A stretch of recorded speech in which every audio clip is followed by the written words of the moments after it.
You're feeling good about the Houston Texans right now. I'm feeling good about the Houston Texans right now.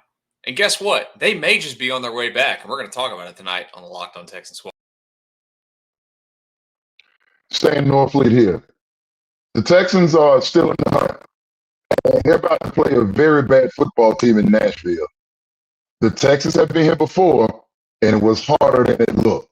We'll talk more about that here on the Locked On Texans Squad Show. I'm John Hickman, and I'm just excited to talk about money. Money Mills getting another opportunity to keep the Houston Texans playoff hopes alive. Can he do it?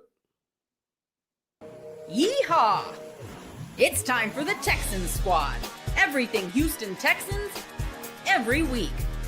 Bringing you the big hits, game-changing plays, and all the action straight from the Lone Star State.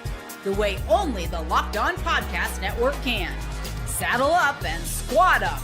It's the Texans Squad Show, starting now. Another week, another Texans game to discuss here on the Locked On Texans Squad Show. Michael Connor, John Hickman, and Stan Norfleet with you on a Wednesday. We appreciate you guys stopping by that are watching us live. Make sure you, of course, hit subscribe to this YouTube channel and go find this anywhere that you get your podcast, where you get this show and John's daily Locked On Texans show as well, which you need to be checking out. We got a lot to get into, guys. We did not get a full on experience after the game because John was at the game. He popped in for a brief few moments, but we're a couple of days past that game now. How are we feeling after the miraculous comeback from Davis Mills and company? And is it got your vibes in the right place, John? Vibes are right now, man. Vibes in a good place. That was something that I hadn't experienced live before. The start of the game, Davis Mills throws that interception, kickoff return fumble, punt return to the house, and it felt like I was going to get on this show and talk to you guys, and it'll be the season's over with. Let's start looking at mock drafts, who's a potential general manager. And by the end of that game, I said, hold on, y'all. They may actually pull it off, and they did with a miraculous play from Davis Mills, and I think an awesome fourth quarter from Nick Haley in terms of offensive play calling. Offensive line was stout in that second half, gave Davis Mills a lot of time to find his options downfield. So the atmosphere was crazy, Stan. You know, every game I'm at, I'll tweet you between 30 to 45 minutes before the game a photo of the NRG. At halftime, folks were starting to leave. Midway through the third quarter, folks were starting to leave. But I promise y'all this. When Davis Mills ran it in, the atmosphere got crazy. When Sheldon Rankins ran the touchdown in to seal the game, yeah, at half capacity, that's one of the loudest I've heard NRG Stadium. So wow. The life is there for the Houston Texans. They control their own destiny. We know the cliche, but they got a shot to do this thing, man. I think going back and looking at the game, I know we normally, for those of us that are new to the show, looks like we got a new fan, guys, over here in the comments section. AZ Texan says he's a Texans fan. He's new to the show. All are welcome. Wherever you feel, sound off in the comments. We got our boy Derek Gant over there as well. So going back and looking at the tape, normally we do Second Take Tuesday. We pushed the show this week to Wednesday. And I am more pleased with the way Nick Haley called that ball game. I'm also more pleased. Yeah, one more time. Just one more time. I said it on the show Sunday, immediately after the game. This is growth on Stan's part. This is two shows in a row now that he said something nice about Nick Haley. Y'all have known me for years. I'm going to speak the real when it's positive. And when they on some dual jive, I'm going to tell them that they don't look good. But Nick Haley, what is in his bag, you saw him get a backup quarterback comfortable with a certain amount of plays, the way those plays were executed. A little turbulence early, but when things settled down, the defense fought enough, kept them in the ball game, and the offense bailed them out with a 26-point unanswered fourth quarter, capped off, as you mentioned, by the Sheldon Rankins touchdown. I am equally as impressed that Derek Stingley interception I thought was fantastic. That'll be one of the highlights of the year. and they put it all together. Special teams had some woes for the first time. Special teams was worse. Looking at the tape the second time around. But all in all, that offense, and I'll end with this. Kudos, and I don't know what the hell that dude So was doing, or Sal, whatever his name is. I still don't know how to pronounce his name, but they settled in with Jared Patterson at that left guard, Juice Scruggs over there. And I'm like, wait a minute. How can Patterson help your left guard, but he's not better than what Jake Andrews had been giving you at center? I still don't understand this dynamic of what they have going on with the offensive line, but it was a good enough, not a great defensive front and front seven, but a pretty good defensive front seven. So all in all, I was encouraged by what I saw, and it gives me optimism going up against a very bad Titans team in Nashville coming up this week. One thing that one of my biggest takeaways from the game, obviously, we look at, the offensive output with Davis Mills, and he's going to get a lot of the love, rightfully so. He's a quarterback. And then obviously you look at the job and performance. Danielle Hunter had 3.5 sacks, and Will Anderson at the end. Defensive player of the week, by the way. Defensive player of the week, the crucial plays by the defensive stars for Houston to essentially keep them in the game, especially, when the offense scores 26 points, that's great. But when your defense only allows 1 total yard in an entire quarter, that's amazing. We got to give them praise. But I really came away from that game thinking to myself 2 things. That's the best the offensive line has looked all year. And Ariante Ursary is this team's best offensive lineman. Whoa! I don't care about who's been in the league.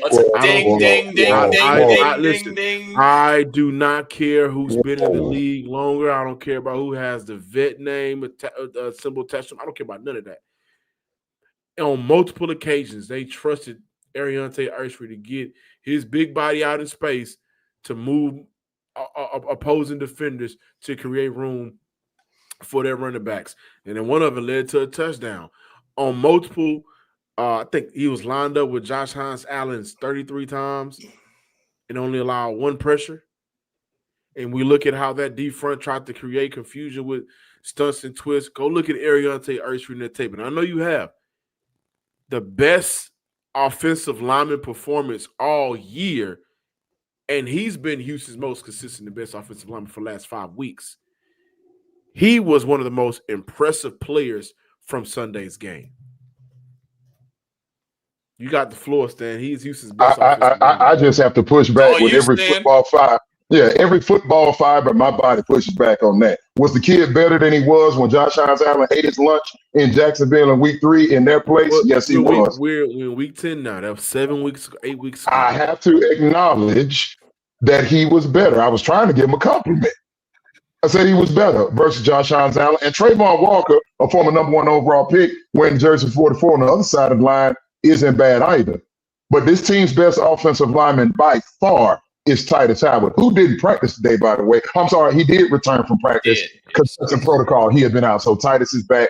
The question we have moving forward is Trent Brown played some good football at right tackle for them overall on Sunday versus Jacksonville. So now Greg Popovich, the offensive line coach, and Nick Caley, obviously D'Amico is accountable for everything that happens over there. What'd I say? Greg? Thank you. Coach Popovich, excuse me.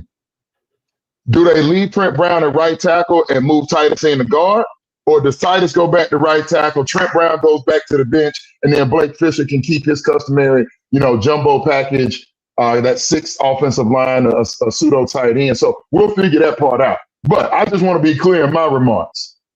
The best offensive lineman on this team by far is Titus Howard. But the youngin did do well on Sunday, so I'll give Ursary his flowers. Look good. Go ahead. How much of that success that Ursary did have on Sunday was what Nick Caley did with him in terms of the scheme? Was there any part of that? I think so. I would say for the last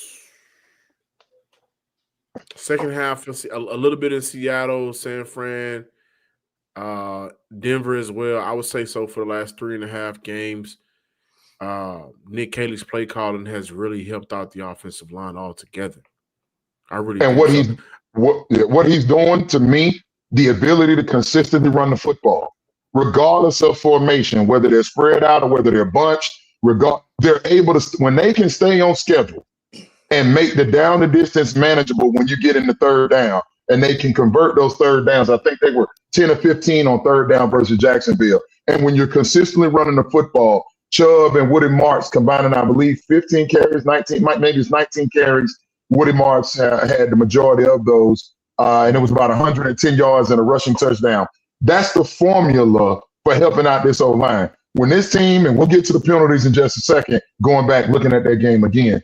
But when they're running the football and you're able to space these defenses out, you've got to stretch the NFL, the modern NFL defense. You can't just stretch them vertically. You must stretch them horizontally. You must add a little bit of tempo. There are a lot of people, and I come back to you, John, with this. There are a lot of people that fourth quarter, that pseudo hurry up offense. There are a lot of people that want that to be the primary offense, whether it's CJ or Davis Mills at the quarterback, because the results were there and it had a lot to do, I think, with spacing and timing.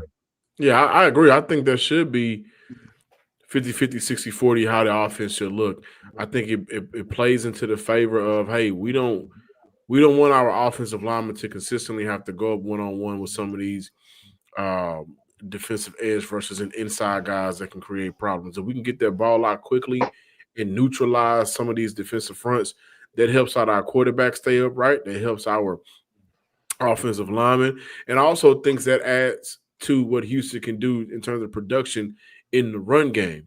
That helps the offensive line kind of knock back a defender or two if they're moving with that tempo. I think tempo is the way to go for this team, and I think that Nick Caley kind of looked at what was working and what wasn't working, and understanding that the offensive linemen that I have to work with, they are not the greatest. So I don't need to have them out there trying to block for 2.5 seconds, half a second to a second and a half, which, of course, I may be exaggerating a little bit, but let's get that ball out so quickly that defense don't have time to set up shop. So I think that should be the primary offense. Is that sustainable, or is that a gimmick when you know you have issues? It's sustainable.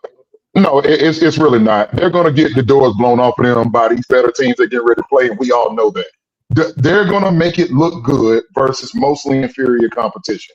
That's who they are this year. They're still not out of the woods from a talent dynamic. I'm not moving off of that until I see some guys develop. However, I will say this. It's a weird thing in sports, and especially in the game of football. As much as I talk about aliens, specifically at the quarterback spot, sometimes the less talent forces you to evolve the offense. So Davis Mills clearly doesn't have the talent that CJ Stroud does. But maybe the package they created for Davis was more in sync and in rhythm with the talent that they have. So for once, offensively, versus some decent competition, it came together. So now the challenge Nick Caley has is, how do I get a more talented CJ Stroud? And now CJ's got to be mindful. CJ, this is now, you've missed multiple games because I don't expect them to play this Sunday.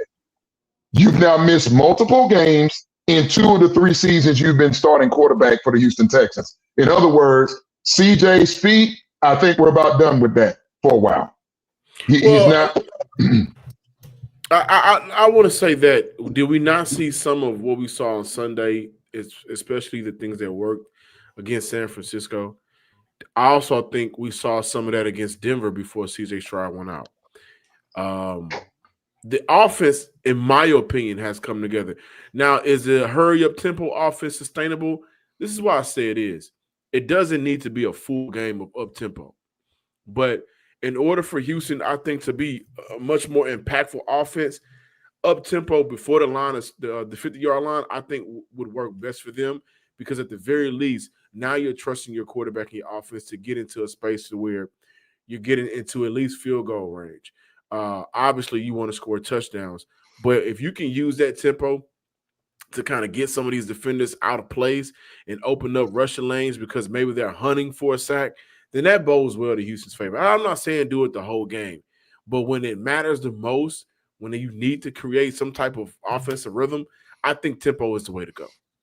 And it's got, the game has to dictate for you. I heard you just say the field position. I think it's a matter of the game. It's what is the time clock? What is the score? Where are we on the field type of thing? Do we get the ball come to start the second half? Did they just score going in the second half? I think Nick Caley has to get a feel for where his team and where his offense is at that point, and that's when you can press the tempo button. But you can still stretch the field horizontally and vertically, get the play in early, get to the line of scrimmage. Let's make these teams declare, and then you give your offense a chance. But no, I still don't think I'm not as optimistic about the offense as John is. And we're gonna find out 3 of the next 4 weeks. When you got to go up against Kansas City and the Colts and I forget who the other, Buffalo, when Sean McDermott and those boys, we'll see, because it's getting to that point in the time where teams are going to start getting desperate. Coaches and GMs have started to be fired, and we'll see. But this week versus Tennessee, and I'll talk about that later. I know we got to go to break, but we'll see. In terms of the tempo, to that tempo point, one thing that I do love, and I thought that they did a better job of it in the second half, just getting that play out quickly. There was a couple of moments where they had to burn a timeout. But if you get that play in quickly and get to the line of scrimmage quickly, I think that also helps the tempo of an offense. It does, no question. Helps it out, and it's nice that they had a functioning offense for most of the game on Sunday as well. I have a big question for these guys while you're asking to hear in a second on the Locked On Texans Squad show. Before we get there, though, I want to remind you guys that this show is sponsored by Betterhelp. As the days get shorter and the nights come earlier, it can feel a little heavier, especially when life is already packed with work, family, and everything else. This season, it is so important to reach out and check in with friends, family, and even yourself. Just like checking on a teammate or reconnecting with someone you haven't seen in a while can lift your spirits. Reaching out to therapy can make a difference, too. BetterHelp makes the first step easier by connecting you with a licensed therapist online or wherever you are. This month, don't wait to reach out. Whether you're checking in on a friend or reaching out to a therapist yourself, BetterHelp makes it simple to take the first step. Listeners get 10% off their first month at BetterHelp.com/LockedOnNFL. That's BetterHelp. HELP.com/locked on. Because, well, taking that step forward might support, leave you wondering, why didn't I do this sooner? Texan Squad show, Michael Connor, John Hickman, and Stan Norfleet. We're coming off of the big win against the Jaguars. The Texans, guys, for this exercise that I want to have here, and I think that this is going to get the fire rolling a little bit. They started off 0-3 this season, correct? Really bad. Really, really ugly stuff. Now, I'm going to play the numbers game here. Stan, you know this. I like numbers. Numbers tell me they've won 4 of 6 since. It's pretty good, right? Pretty good. Take that. So, in that period of time, has there been anything that you guys have seen that shows you that this team has grown as the season has gone along? Are they showing signs of growing and getting better and progressing in areas that make you talking about optimism and feeling it? Where have they grown this season? One of the things that Nick Caserio, D'Amico Ryans attempted to and sold us on when Nick Caley was hired was his ability to adjust. And if I'm being fair to Caley, I think he's made some adjustments. I think that you look at the red zone issues from last week against Denver, it cleaned up on that. You look at the early half of the season and some of the longer drawn out route concepts, I think that they've kind of moved away from that as a whole. Has it been drive by drive, quarter by quarter, half by half? Maybe not as consistently, but I've seen some differences in Nick Caley in the last 5 weeks compared to the first 3 to 4 weeks of the season. So I think there's been some changes. I think there's been some improvements. One of the bigger things that I think we can lean on is, hey, this last game, Woody Marks 90% of the carries, and it allowed for Nick Chubb in the second half to be a fresher back, especially at his age and the things that he's taken, his body, I think that has helped out a lot as well. So has it been perfect? No. Has it been monumental? Maybe not, but there has been changes and there has been improvements that it makes optimism a little bit understandable. Stan? It's a really good question, MC. And in all seriousness, I'm thinking through this thing. I can't find an area where I can say they have consistently grown from there. The defense started outstanding. They're still the number one defense in the league. The two edge defenders are both playing at a Pro Bowl level. Azeez Al-Shire, we know you're going to ride the wave with Henry Toto, but EJ Speed has been what we talked about he could be when he signed from Indianapolis. Lassiter and Bullock and Stingley taking away the ball, that back end doing what they do. So defensively, it is what it is. When Kami Fairbairn is healthy, doesn't look like he's going to kick this week. When he's healthy, he's still doing Kami Fairbairn type things. Special teams wise, I don't know that they've settled in on who their returners are going to be, whether it's Berrios, whether it's Noel, whether it's Tremont Smith. Hell, we saw, didn't I see Damian Pierce back there on one of them things? I'm like, stop it. They got to stop it. I wish they would like figure that out.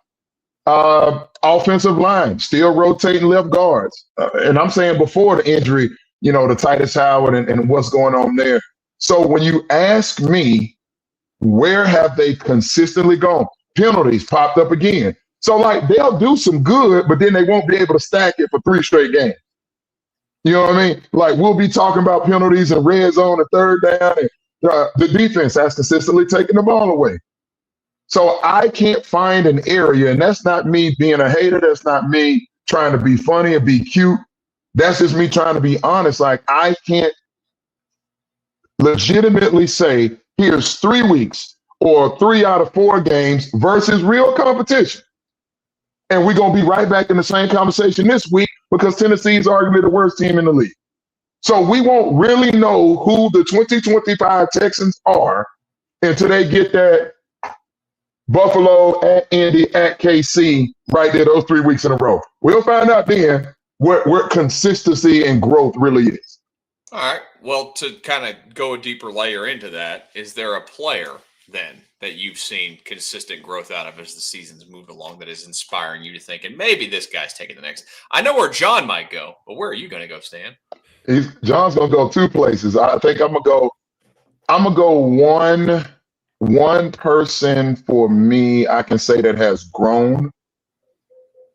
I am warming up more and more to Woody Marks. I'm warming up to Woody Marks. I still don't think he would be a starting running back on a championship team. We thank you for what you have done with our brother Stan. But Woody Marks is making the best of his opportunities. Yeah. I would not be starting him. I still would start Nick Chubb, but I would be playing him as much as they have played him. John said 90% of the snaps versus Jacksonville on Sunday. It was 80%, 80% Marks, 13% Chubb, the rest to Dare. Yeah, I think Woody Marks is a guy that has shown me some growth. I'll leave another guy to John. I think I know where he's going to go there.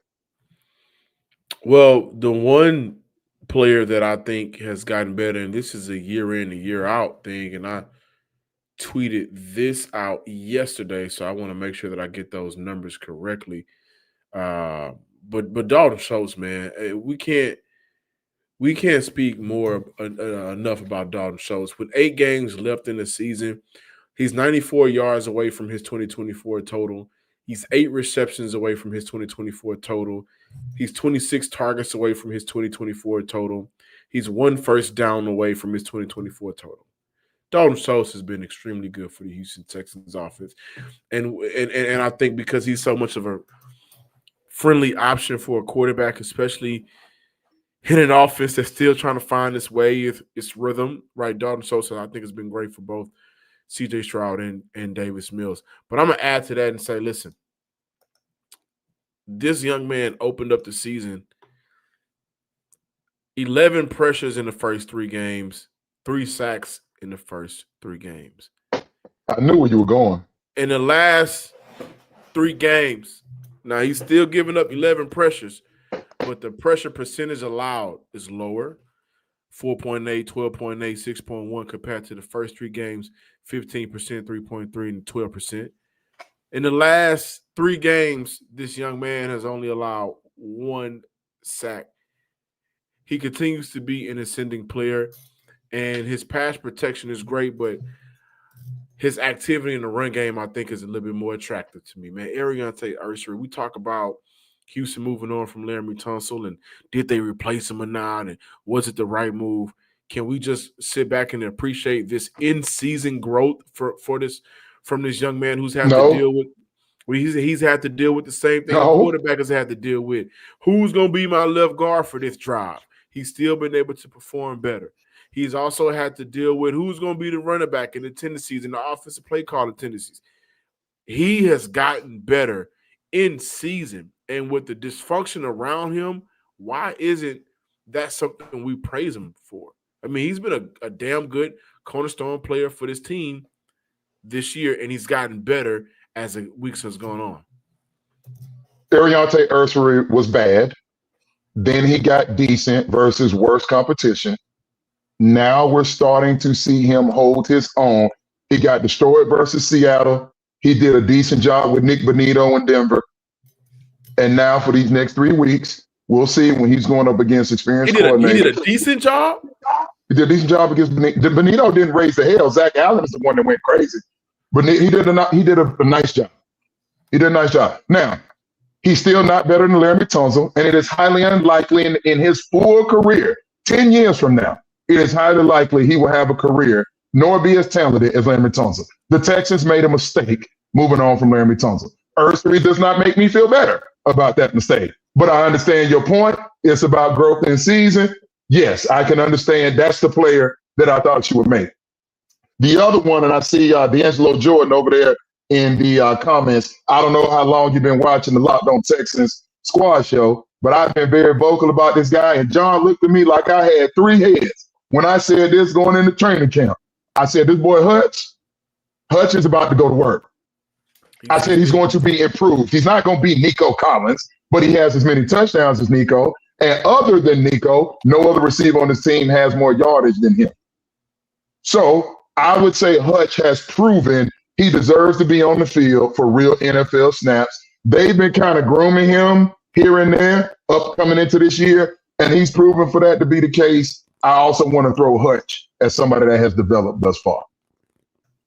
On the back end of the defense, has Kalen Bullock been a better player this year? The interception numbers are not as high as they were in 2024, but from an overall play standpoint, and I know he had the big mixed tackle Sunday that led to a 21-yard gain on 30-17, but I think Kalen Bullock has been a better player this year than he was in 2024. I'm not there. I understand why you're saying what you're saying. See, sometimes as fans, we get caught up in the numbers, even in the media. You get caught up in the numbers, and you're not looking at play-by-play, what is the player being asked to do. His angles are much better. The ball's not going over the top at the rate that it did last year. And I'm going to give him also credit for he's playing some games with C.J. Gardner-Johnson, who's playing some very good ball for the Chicago Bears, by the way. Now, that's his 4th team this year, I think, but he's playing some good ball for the Bears. Also, M.J. Stewart, IR. M.J. Stewart's going to miss some time here. So now here's another safety that he's going to have to play alongside. Is it Jimmy Ward? Is it somebody else? We wouldn't know. But giving the rotation, Jalen Petrie did not go on Sunday. Jalen Petrie also did not practice today. So what does that do to that secondary and the communication? So I'm not going to say Caleb Bullock, for me personally, is having as good a year as he had last year.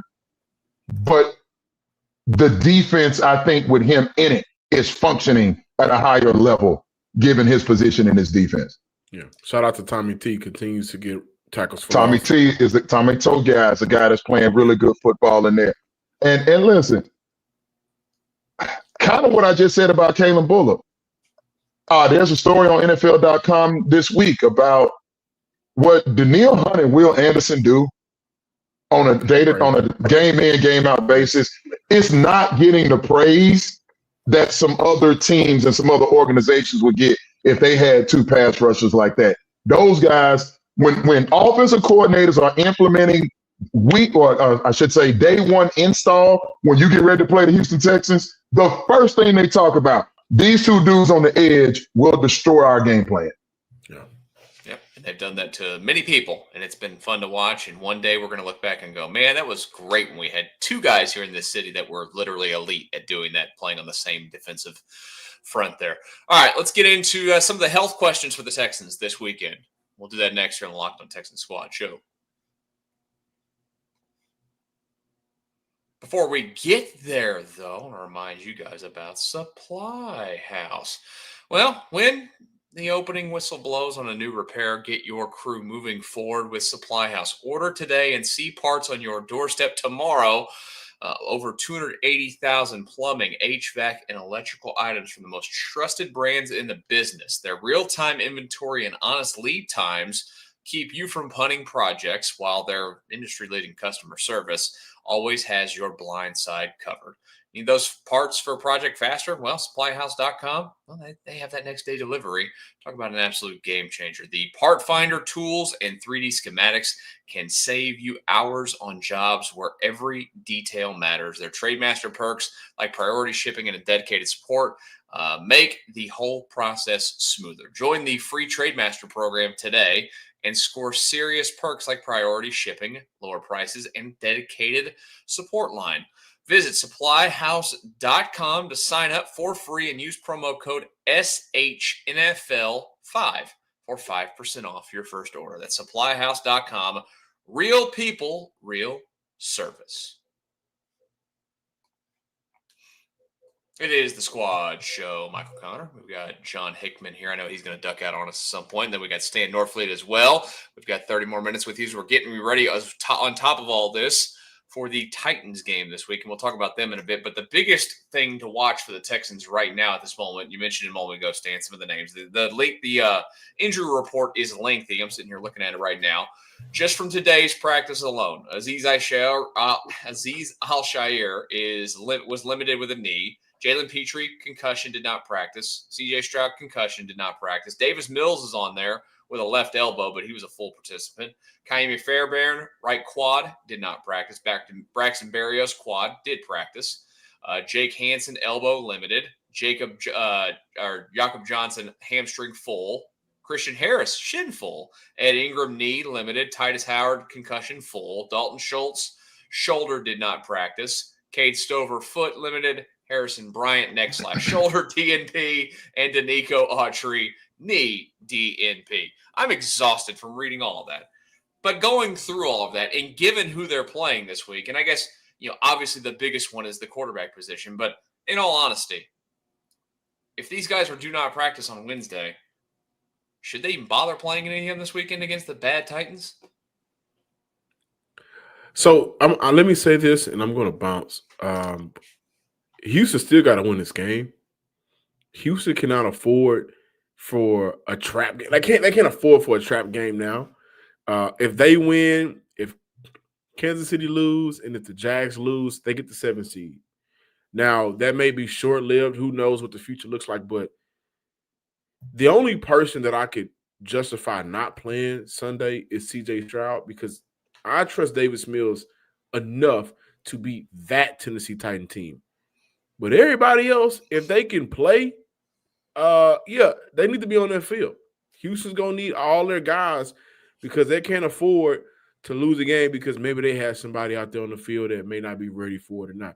They got to win this game. My perspective is just a little different than John's. I think about two guys outside of C.J. Stroud, which I absolutely wouldn't play C.J., and I don't expect him to play at this point that they've already practiced on a Wednesday.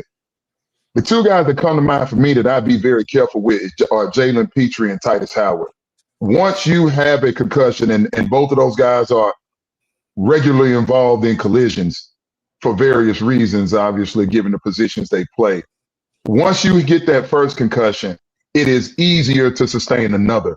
And when you're trying to make a playoff push and you're fighting and scrapping to get one of these 3 wild card spots, I don't want anything to spring back up on them late, especially when you have an opportunity against a Titans team albeit it's the NFL, and the Titans are banged up as well. Please take a look at their injury report. Maybe we'll get into that the second half of the show.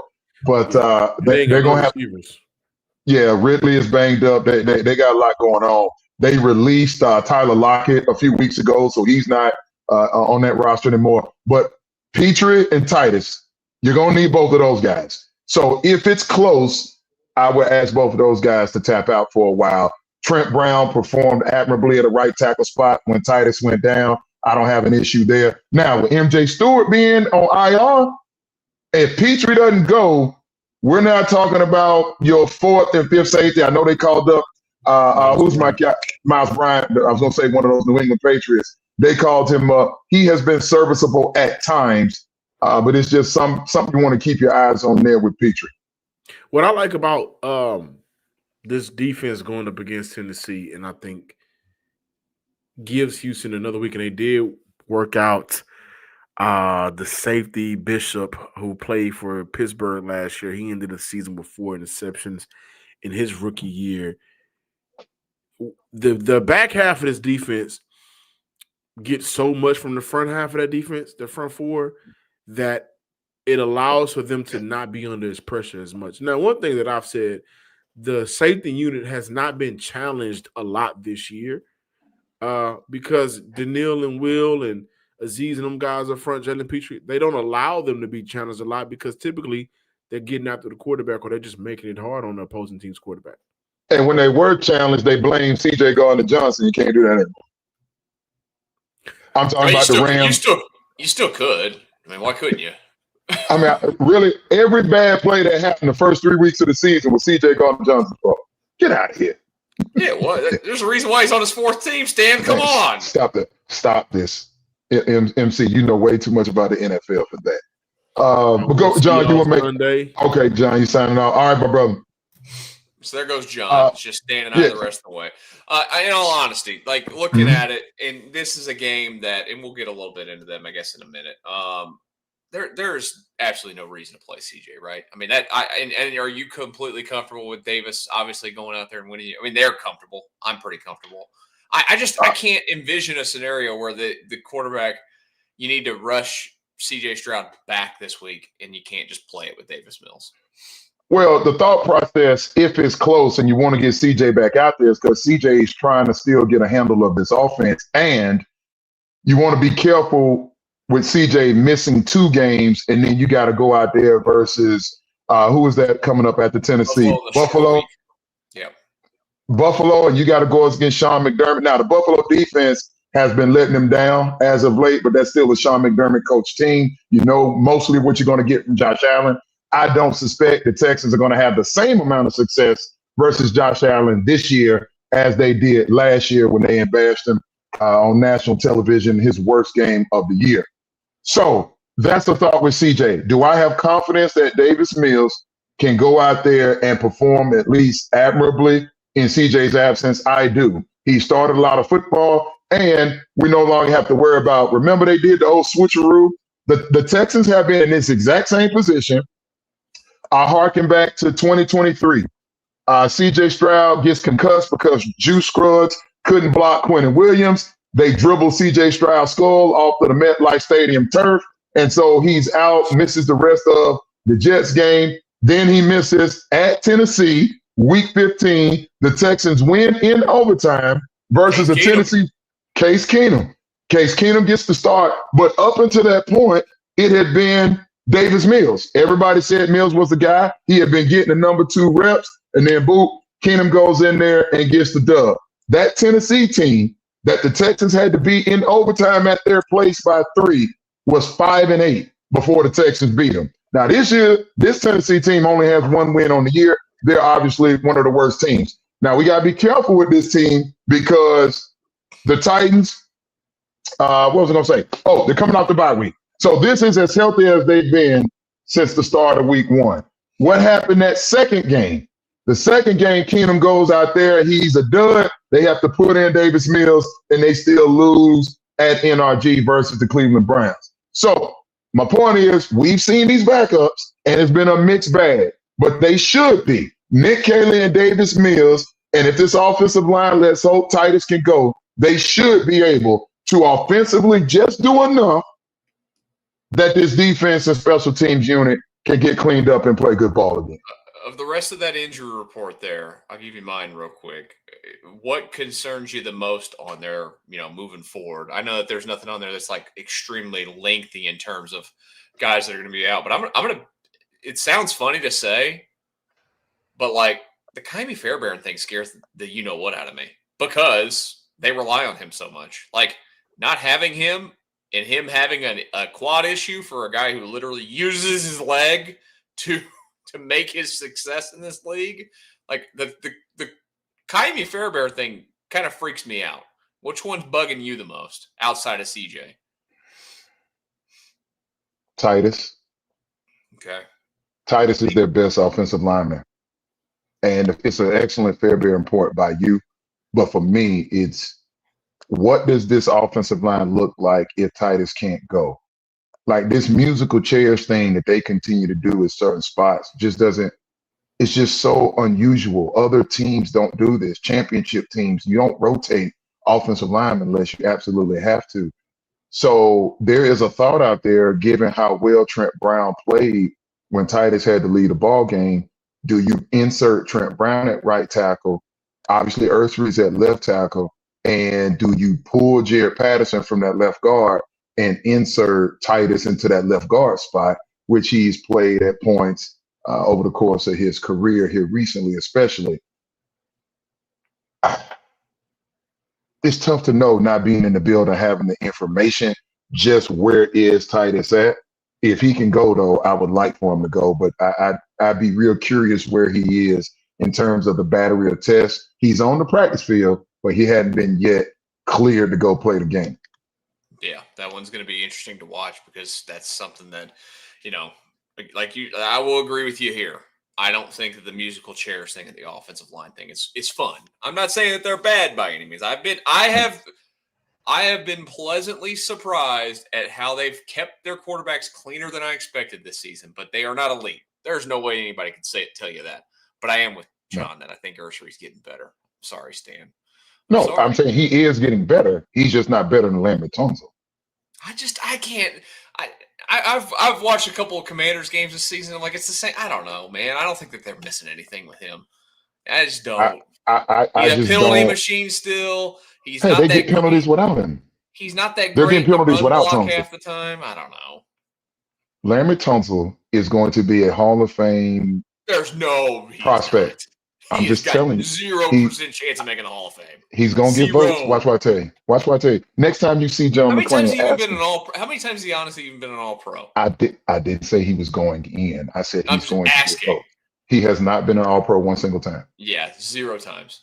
5-time Pro Bowl, that's it. Ask yourself this. Are there guys in the Hall of Fame that have never been to an All-Pro? I would guess that there's very few, if there's any. It happens. So we'll get to that. You put some money on it, or put a meal on it right now. This is for 10 years down the road. Right now? No, I wouldn't say he's going to get in right now. No. And contrary to Rock, no, I'm not high. You disagree with everything I say, Rock, so I expect that from you. But the bottom line is Ursry's not better than Laremy Tunsil. D'Amico wouldn't tell you that. Cole Popovich wouldn't tell you that. Nobody, Nick Caserio wouldn't tell you that. There's not a single player or coach, scout, GM in the league that will tell you right now Ursry's better. But Ursry right now has the position. That's all that matters. Yeah. Let's talk a little bit more about this game, and I have a D'Amico question for you here. Just a brief second. We'll get to that right here on the Locked on Texans Squad Show. Before we get there, though, I want to remind you guys, hey, did you know that NBA season is here? Of course you did. It's back, and there's no better place to get in on the action than FanDuel, the official sports betting partner of the NBA. Even if you missed the start of a game or want to ride the hot hand, FanDuel has live bets on everything from who will score next to fourth quarter comebacks. Plus, you can even combine your live bets into a same-game parlay for a shot at, a bigger payout. Who doesn't love that? It keeps every game exciting, especially when your team's making that late push. Right now, FanDuel is giving new customers $300 in bonus bets when your first $5 bet wins. So head to FanDuel.com to sign up and play your game with FanDuel, the official sports betting partner of the NBA. Our final segment of the Squad Show, Michael Connor, Stan Norfleet with you. John had to get to the other show that's going on tonight, but we appreciate him. Of course, make sure you're checking out this show every single day. This show and the Daily Show. We're with you Tuesdays. Typically, we're with you Wednesday this week. Tuesday and Friday, or I shouldn't say Friday. That's the offseason schedule.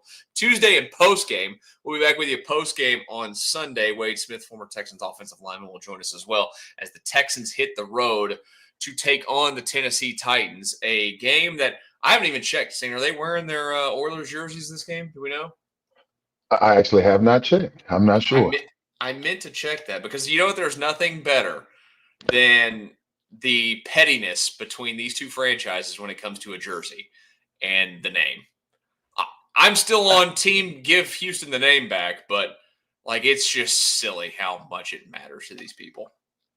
Well, Amy Adams Strunk, the ball game is over. She's already decided. The dad has told her, don't give it back. The old Derek belongs to them now. It's fine. I care more about D'Amico and CJ than I care about that damn old Derek at this point. It's no disrespect to the it would be nice to see him wear it, wouldn't it?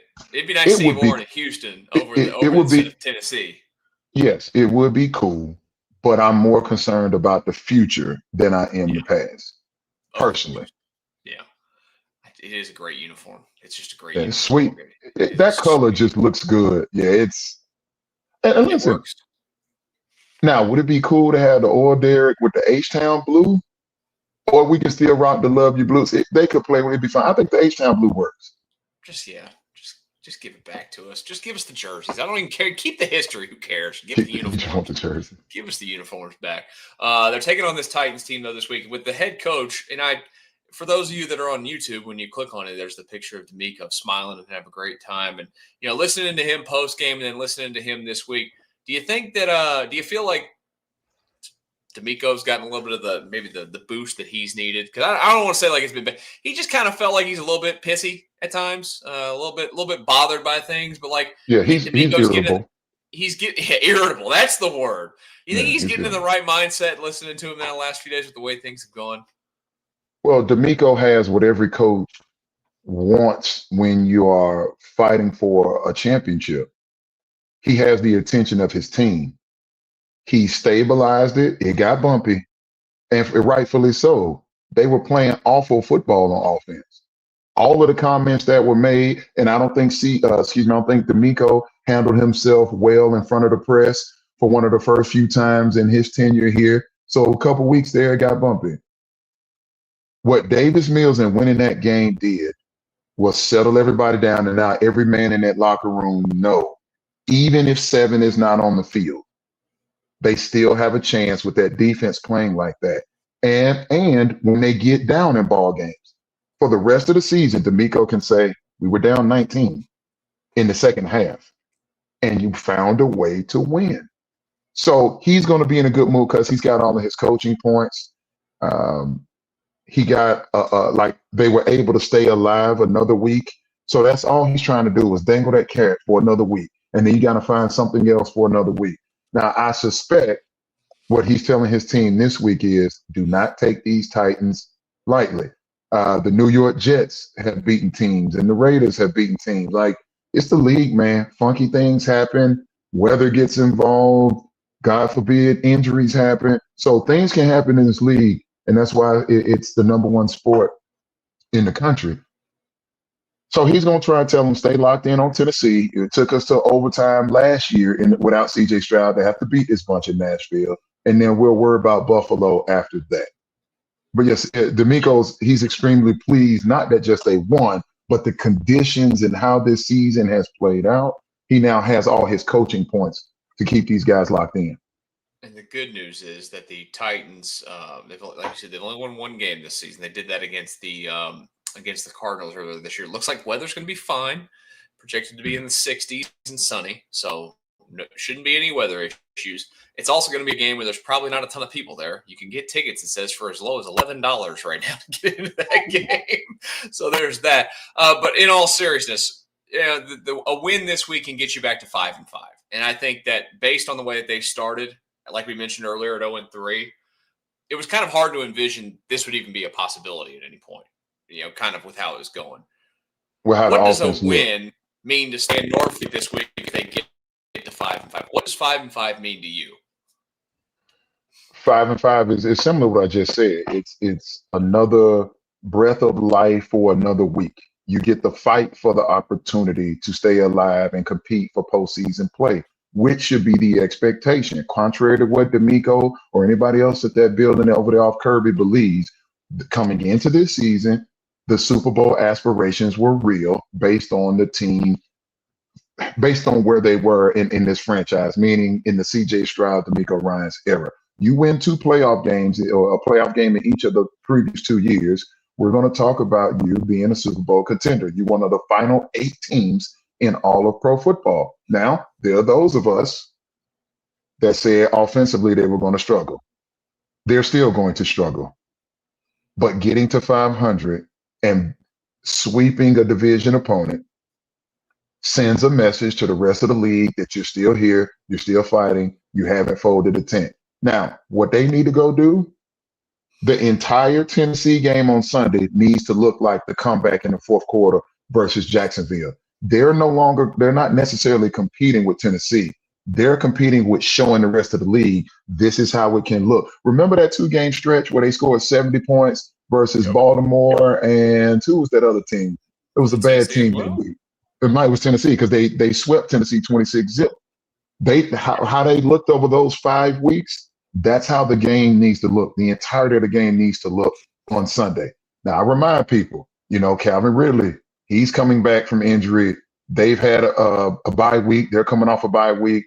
So they rested some players with some injuries. Looks like they're going to get one of their outside edge rushers, Arden Key. Looks like he's going to be back. He was a little bit nicked up. So this is probably as healthy as they've been. The roster looks a little bit different. Obviously, they have an interim head coach right now, given that Callahan was dismissed earlier in this year. So this will be a little different deal. There will be some familiarity, but this is about the Texans playing against the Texans and being the best version of themselves. And for those that love the lines on the game, the lines actually come down 1 since it opened at 7.5. It's going down to 6.5. I'd imagine that's just simply because of the C.J. Stroud stuff. But even then, I mean, everybody expects them to go out and win because, like you mentioned, this is a Titans team that's not very good this season. I kind of asked this in jest the other day when we did the show after Sunday's game. But in all honesty, if you get up big in this game, are you sitting guys because you have a short week? Yeah, you got to think about pulling certain guys. For example, guys that were on the fringe, a Titus Howard, I need him to come sit down. Maybe a Jalen Petrie, maybe a Derek Stingley Jr. Maybe you pull him off. We know he's been battling through some things as well. I would also consider guys, and just based on where they are, maybe a Daniil Hunter, guy that has been playing a lot of reps over the years. Maybe you start pulling him off the field and you let some of these other guys go, whether it's Dylan Horton or Darrell Taylor or somebody like that. So there is a point, depending on where the game is. Nico Collins, a guy that has been fighting injuries his entire career. I might pull Nico off, and then you let those young guys go. Higgins, Noel, Hutch, Dalton Schultz. He's been nicked up. I know the tight end position is not necessarily robust with talent at the moment, but Dalton Schultz, at a certain point, he's been fighting through some stuff, chest and shoulder injury. I might be willing to pull Dalton as well. So I have to think about it. You don't want to do what Dan Quinn did in Washington, and that was on the blowout end of a loss, leaving Jaden Daniels in the game, and now you lose your quarterback through a dislocated elbow, likely for the rest of the year. So D'Amico's got to be thinking about that for sure. You got to be looking ahead too. I don't want to completely look ahead, but like you mentioned earlier with the schedule, this it's about to get tough. Those 3 games after it: Buffalo, at Indy, and at the Chiefs. That's a gauntlet that's coming up. I also do want to mention with that for Indy. Look, if the now you and I don't believe it. I know that we both are on the same page. You got some interference again. Hold on, you talk for just 1 second. Yeah, you're right. Where I think MC was getting ready to go is the dynamic of what the gauntlet that they're getting ready to undergo.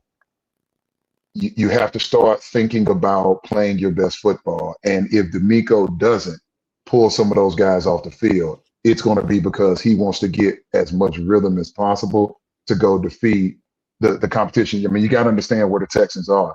They're currently sitting in the 9th spot. Kansas City's ahead of them at the 8th spot. Jacksonville is ahead of them at the 7th spot. So you split with Jacksonville. This Kansas City game is going to be very important. The Texans are 0-2 versus Kansas City in the DeMeco Ryans, C.J. Stroud era. So that's a very important game. And then, Buffalo is fighting for supremacy as well. They have Super Bowl aspirations. So DeMeco knows we need to get in rhythm because we're about to get these next 3 teams their best effort. And then, the Colts want to stick it to the Texans as well, given that it came down to that final game back in 2023. Yeah, the interesting. Can you hear me now, by the way? Yeah, it's still choppy, but go ahead. We only got a few more minutes. The interesting part of it is that you're going to play these next 2 games, and then that 3rd game is against Indianapolis. Indianapolis plays the Chiefs this weekend, and then has a bye week, and then plays you. There is a chance you go into that game against the Colts with 6 wins on your docket, and the Colts have 8, and they're only 2 games out. And I know it's late. I'm just saying. I don't think it's going to matter, but there's a chance. I think I saw DJ Bieniemy of ESPN.com on the Texans beat. We all, love DJ around here. I think he put up the Texans have like a 3% chance coming into this Sunday, meaning going into the Titans game to win the division. So it's still there, but the NFL is just such a week-to-week proposition. DeMeco and Casario and those people over there, they aren't concerned about that. No, they just got to go beat who's in front of them. Yeah, they're gonna smack the Titans. I'm calling my shot right now. At least a 3-touchdown win. Is that wrong? I'm comfortable saying double digits. Whether that's 10, 14, 19, don't know, don't care. I'm more concerned with how is it going to look. It needs to look functional. It needs to look healthy. Can they clean up some of the things from the Jacksonville game, the penalties? Can they clean up the special teams miscues? Those are the things that are going to be. I mean, listen, we still need to be honest. This defense surrendered 22 points, if you include special teams, 29 points to the Jacksonville Jaguars. Like DeMeco, it isn't all, peaches and cream up there. They aren't eating cupcakes in the defensive meeting room. They still know for a defense that has a very high standard and statistically still is the number 1 defense in the NFL. You just can't go out there and put that on tape. So I suspect DeMeco is going to challenge them. You shut them out the last time you saw this same team. I'm going to challenge you as a defense and special teams unit to go do it again. I'm down with it. Make it easy on our lives, and it's not stressful for a post-game show. Which, by the way, of course, when that game wraps up on Sunday, you'll be able to come back to this channel right here. For those of you that are watching live, and join us as soon as the game ends. It'll be Stan, it'll be me, it'll be John Hickman, and it will be Wade Smith as well. So we'll break down everything that goes on between the Texans and the Titans in what should be a very simple victory. All right, Stan, parting shots for the people tonight. Parting shots. Nick Caley, you did a great job. You did a real good job in that ball game last Sunday at NRG. And hopefully that will give you the confidence, the experience, that will give you the situational awareness that this, with Davis Mills, who's likely going to start for this team, this is how you need to call a ball game. You don't have to go reinvent the wheel. This Titans team is not as talented as that Jacksonville team. Yes, the Texans are on the road, but you know this division opponent. You've obviously seen them twice a year. You've already faced them once this year. Don't go crazy and reinvent the wheel, man.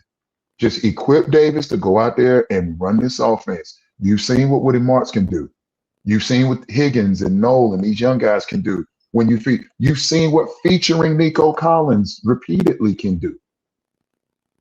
Don't overcomplicate this thing. Let's solidify this offensive line, protect Davis Mills. Davis and DeMeco bragged on Davis and his ability pre-snap to get them in the right space, to get them in the right looks.